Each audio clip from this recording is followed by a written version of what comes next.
আসসালামু আলাইকুম ওয়া রাহমাতুল্লাহি ওয়া বারাকাতুহু। সম্মানিত ভিউয়ার্স, আলহামদুলিল্লাহ, আশা করি আল্লাহ পাক সকলকে ভালো রেখেছেন। আলহামদুলিল্লাহ, আপনাদের দোয়ার বরকতে আল্লাহ পাক অশেষ মেহেরবানিতে আমি অদমকে অনেকটাই ভালো রেখেছেন, আলহামদুলিল্লাহ। তো আমরা আজকে আপনাদের মাঝে যেটা তুলে ধরবো এবং আমরা যেটা আজকে জানবো সেটা হচ্ছে কি কি কারণে ওযু নষ্ট হয়ে যায়। আমরা যেই পবিত্রতা অর্জন করি, যে ওযু করি নামাজ আদায় করার জন্য বা কোরআন তেলাওয়াতের জন্য বা এমনিতেও পবিত্র থাকার জন্য যে ওযু করি, এই ওযুগুলো কিভাবে নষ্ট হয়ে যায়, কি কি কারণে, আমরা সেগুলো আজকে জানবো ইনশাল্লাহ। এখানে দেওয়া আছে ওযু ভঙ্গের কারণ 7টি। ওযু ভঙ্গের কারণ 7টি, অর্থাৎ 7 কারণে ওযু ভেঙে যায়, পবিত্রতা থেকে অপবিত্র হয়ে যায়। তো ওযু ভাঙার কারণ 7টি। 1 নম্বর, পায়খানা পেশাবের রাস্তা দিয়া কোনো কিছু বাহির হওয়া। সেই ক্ষেত্রে কোথাও কোথাও মনে দেওয়া আছে এমনও যে সেটা যদি সামান্য কিছু হয়, প্রস্রাব পায়খানার রাস্তা দিয়ে কোনো কিছু বের হওয়া, পেশাবের রাস্তা দিয়ে যদি 1 ফোঁটা পরিমাণ প্রস্রাব বের হয় তাহলে ওযু ভেঙে যাবে। পায়খানার রাস্তা দিয়ে সামান্য পরিমাণ যদি বাতাস বের হয় বা ময়লা বের হয় তাহলে আপনার পবিত্রতা নষ্ট হয়ে যাবে। তো 1 নম্বর, পায়খানা পেশাবের রাস্তা দিয়া কোনো কিছু বাহির হওয়া। 2 নম্বর, মুখ ভরিয়া বমি হওয়া। মুখ ভরিয়া বমি হওয়া, সামান্য পরিমাণে না, এখানে উল্লেখ করা হয়েছে মুখ ভরিয়া, যদি মুখ ভর্তি বমি হয় তাহলে আপনার ওযু নষ্ট হয়ে যাবে। 3 নম্বর, শরীরের কোনো জায়গা হইতে রক্ত, পুজ, পানি বাহির হইয়া গড়াইয়া পড়া।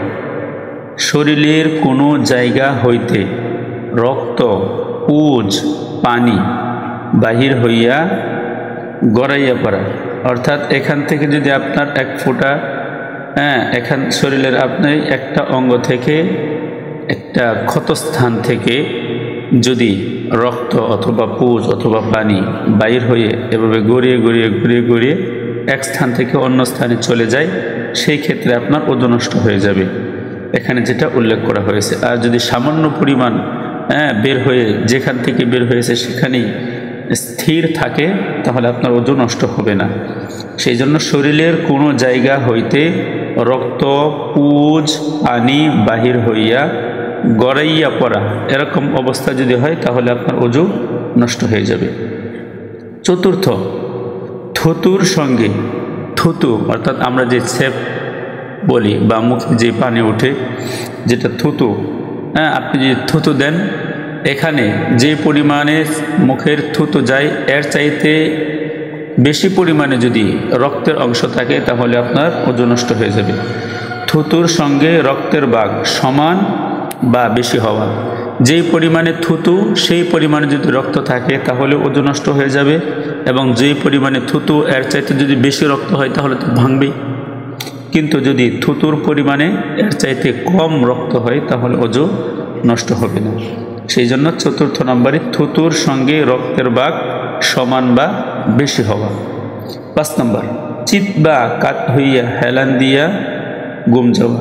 চিত হইয়া অর্থাৎ আমরা চিত হইয়া যে শুই, এই সেই চিত হইয়া, চিত বা কাত হইয়া হেলান দিয়া ঘুম যাওয়া।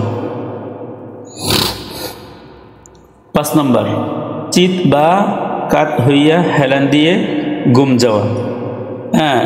কোনো কিছুর উপর হেলান দিয়ে, এমন একটা বিষয়ের বস্তুর উপরে আপনি হেলান দিলেন যে বস্তুটা সরিয়ে দিলে আপনি পড়ে যাবেন, এমনভাবে যদি আপনি ঘুমান তাহলে আপনার ওযু নষ্ট হয়ে যাবে। কিন্তু অনেক ক্ষেত্রে দেখা যায় আমরা নামাজের ভিতরে বসে বসে ঘুমিয়ে পড়ি, নামাজের ভিতরে যখন বসে তাশাহুদ পড়ি তখন অনেক সময় মানুষ দেখা যায় ঘুম চলে আসে। এরকম ঘুম যদি আসে তাহলে ওযু নষ্ট হবে না, কিন্তু এটার জন্য এরকম করা যাবে না যে আমার ঘুম হয়েছে নামাজে বসে বসে ঘুমাই, তাহলে হবে না। 5 নম্বর, চিত বা কাত হইয়া হেলান দিয়া ঘুম যাওয়া।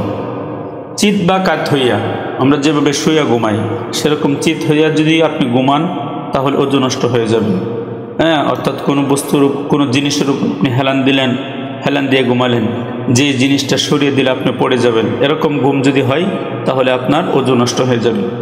অনেক ক্ষেত্রে দেখা যায় আমরা যখন নামাজ পড়ি, নামাজের ভিতরে যখন তাশাহুদ দুরূদ শরীফ পড়তে হয়, দোয়া মাসুরা পড়ি, তখন অনেক সময় শরীর ক্লান্ত থাকার কারণে অনেক সময় ঘুম এসে যায়। কিন্তু সেই ঘুমটা যখন অনিচ্ছাকৃতভাবে এসে যায় তাহলে সেই কারণে কিন্তু আপনার ওযু নষ্ট হবে না। সেই জন্য এখানে উল্লেখ করে দেওয়া আছে চিত বা কাত হইয়া হেলান দিয়া ঘুম যাওয়া, এই পরিমাণ এরকমভাবে যদি ঘুমান তাহলে আপনার ওযু নষ্ট হয়ে যাবে। 6 নম্বর, পাগল। কেউ যদি পাগল হয়ে যায় তাহলে তার ওযু নষ্ট হয়ে যাবে। মাতাল, যে সমস্ত মানুষগুলো নেশাগ্রস্ত হয়, নেশা জাতীয় জিনিসগুলো পান করে, তারা মাতাল হওয়ার কারণে তাদের ওযু নষ্ট হয়ে যায়। অচেতন, মানে একজন মানুষ যদি অজ্ঞান হয়ে যায়, সে যদি অচেতন হয়ে যায় তাহলে তার ওযু নষ্ট হয়ে যাবে। পাগল, মাতাল অচেতন হইলে, পাগল হয়ে গেলে ওযু নষ্ট, মাতাল হইলে ওযু নষ্ট, অচেতন হয়ে গেলে ওযু নষ্ট হয়ে যাবে। তারপরে 7 নম্বর, নামাজে উচ্চ স্বরে হাসিলে। নামাজে উচ্চ স্বরে হাসিলে, নামাজে যদি আওয়াজ করে হাসেন তাহলে আপনার ওযু নষ্ট, নামাজও নষ্ট। আর যদি নামাজের ভিতরে মুস্কি হাসেন তাহলে আপনার ওযু নষ্ট হবে না, কিন্তু নামাজ বাতিল হয়ে যাবে। এটা মনে রাখতে হবে। নামাজে উচ্চস্বরে হাসলে পড়ে নামাজও নষ্ট, ওযু নষ্ট। কিন্তু নামাজে যদি মুস্কি হাসেন, হালকা আওয়াজে হাসেন, তাহলে আপনার নামাজ নষ্ট হয়ে যাবে, কিন্তু ওযু আপনার থেকে যাবে।